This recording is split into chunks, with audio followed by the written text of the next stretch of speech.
ចាទស្សនិកជនសម្រាប់រឿងរ៉ាវព័ត៌មានកីឡាផ្ដាំជាដំបូងនេះធ្វើពាក់ព័ន្ធទៅនឹងកីឡាជាតិចាប្រដាល់សកលកម្ពុជាកំពុងជំរុញការហ្វឹកហាត់ត្រៀមមកចូលរួមនៅក្នុងព្រឹត្តិការណ៍ចាយុវជនជើងឯកអាស៊ីដោយរំពឹងថានឹងធ្វើបានល្អផងដែរ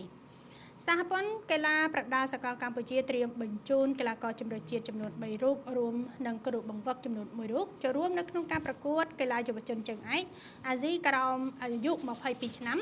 នៅប្រទេសស្រីលង្កាចាប់ពីថ្ងៃទី10ដល់ថ្ងៃទី24ខែឧសភាឆ្នាំ2025កីឡាករប្រដាល់សកលជម្រើសជាតិទាំង3រូបនេះត្រូវបានធ្វើការប្រកួតលើ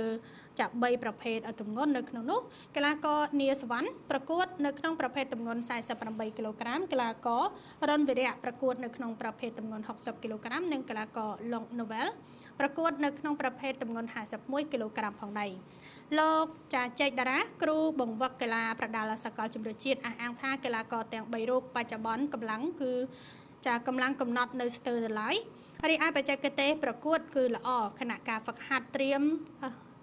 ចាលោកគ្រូបង្វឹកកំពុងតែជំរុញបង្កើនការហ្វឹកហាត់ទាំងកម្លាំងនិងបច្ចេកទេសប្រកួតជាមួយនឹងការប្រកួតដ៏ធំនេះនៅក្នុងនាមគ្រូបង្វឹកជម្រើសជាតិប្រដាល់សកលលោកសង្ឃឹមថាកីឡាករទាំង3រូបនេះនឹងចាមានលទ្ធភាពខ្ពស់នៅក្នុងការនាំយកមេដាយជូនជាតិខណៈឧបសគ្គប្រទេសខ្លាំងលោកមិនមានការព្រួយបារម្ភនោះឡើយត្បិតចាគេក៏ចាហាត់យើងក៏ហាត់ដូចគ្នា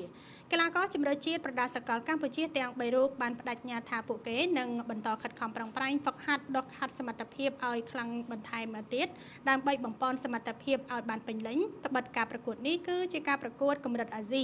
ដែលពួកគេចូលរួមលើកដំបូងដូច្នេះការប្រកួតនេះ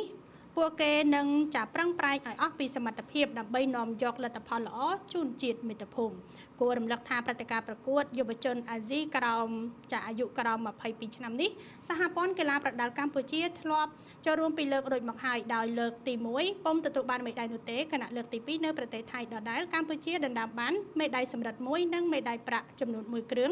ចំណែកឯលើកទី3នៅប្រទេសស្រីលង្កាដែលមានប្រទេសអាស៊ីចូលរួមជាង30ប្រទេសនេះកម្ពុជាមានក្តីសង្ឃឹមថានៅក្នុងការនាំយកមេដាយបានជូនជាតិផងដែរ